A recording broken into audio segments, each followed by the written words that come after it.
हंदकी Bihari election से लोइक्रे अदुगा RJD Tejashwi Yadav मखोय असिगिदी लोइक्रे अदुगा Congress की सुयामना सोपगी वानी मखोय असे काय मतिक थमोय चाखरे काइक्रे मतमदा मखोयना खलु पुरमक असे उतवायोनि चखरे मखोय यामना साथिना लॉसनी अदुगा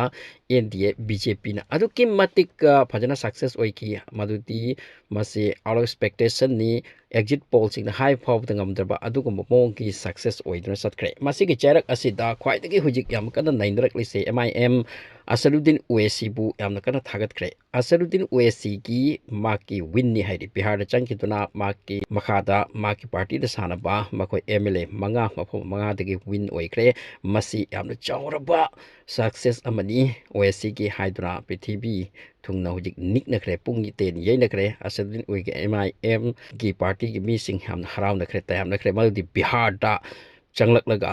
आरजेडी अमदि तेजस्वी यादव अमदि कांग्रेस तगी हेना मखोयना हेना भोट फंगख्रे अमसिंग मसियम जॉब सक्सेस नि हाइदुना अदुगा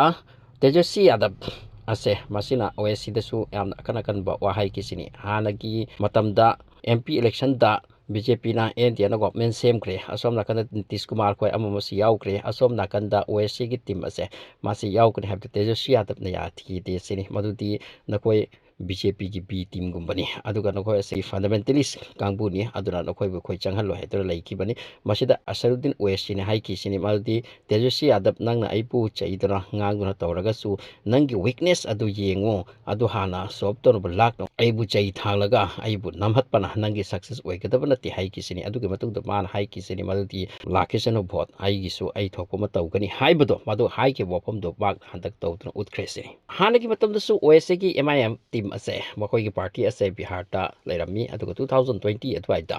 मखोय असे 5 सीट लेरमी है अदुगी चाही अहुम की इलेक्शन अमा लाखी मदुगी अहुम असिदा सीट मंगा सिदगी मरी अमा आरजेडी की खता चखिबनी हाइरी अदुगी मतुंगदा ओएससी से हंदक की प्ले असिदा फजना सानरगा मसिदा मा की हानगी कोंदो लेरंबा मंगा मक्से अमुका हन्ना पोखिबनी ओएससी की पाव से माक सक्सेस से अमकना नैनख्रे अदुगा मा की पार्टी असे तप तपना चाउथोरकपगी पाक्थोरकपगी वानी अदुगा तप तपना मसी सक्सेस ओइरकली रीजन खुदिंगदा स्टेट खुदिंगदा बिहार दा MIM ना टोटल टिकट पीरिसे 25 सीट तखक्ता टिकट पीसिनी अदुगा ढाका को मफमसु बिहार लेबजानी मसिदा राणा रंजित को बकसु लेप अदुगा माकी कैंडिडेट पार्टी पीबा सिदा मफम दगी येंगलगा मसिदा मुस्लिम खक्ता पीगदमते हिंदू खक्ता पीगदमते हाइबलेते लोइना जाति पुरमक्ता माकी मफम रीजन दुगी मतुंगिना पीसिनी राणा का हारिसे मसि ढाका सिदा सेकंड पोजीशन दा चलिसिनी मंगा विन तवी अदुगा अनिमना सेकंड पोजीशन दा चली अतोपा अतय अदुना विन ओइकिद्रे अदुबु बिहार दा माकी असिगी विन असे याम चावबा सक्सेस अमनी हाइने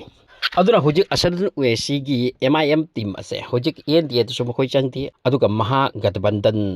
आरजेडी का पुलिबा अदुगे मतुंगदा कांग्रेस पुलगा सेमबसे ओपोजिशन दा लेरिसे मखोय दसु चंगते मार्क्सिदा तोगान तो पार्टी नि महासंगठन नत्रगा इंडिया मखोय सिना हारिसे नबु नखोय बीजेपी की बी टीम ने से अदुना माकी 25 सीट असिना आरजेडी अमति कांग्रेस की मखोय की टीम असे अलायंस से मसिगी यामना लॉस ओइबनी सिनी अदुगा ओएससी की टीम ना हरपा नखोय की मरमदा अखोय की म्याम लॉस ओइबनी सिनी अदुना ने होजिक आरजे की तेजस्वी यादव सिना बिहार दा माक चंगहनिंग तबा माक चंगति माकी वोट बैंक असे लोइना का हेनख्रे हाइदुना अदुना माइकै अनिमक्तसु माकती करागे सोइति एनडी की सोइति सोमता INDI ए की सोइते अदुना मरक्ता माकी टीम असे सानरकपनी अदुना माक असे विंदी ओइख्रे अदुपु माक असे इंडिया की सुनते अदुगा एनडी की मनुंग लेते मा की टीम असिबा मा के तोहान सोपमा चतोरिनी अदुबु ओवरऑल असरुद्दीन ओवैसी यामना साथिना सक्सेस ओइकी हंदकी बिहार इलेक्शन सिदा हाइबसे यामना कन्ना नैने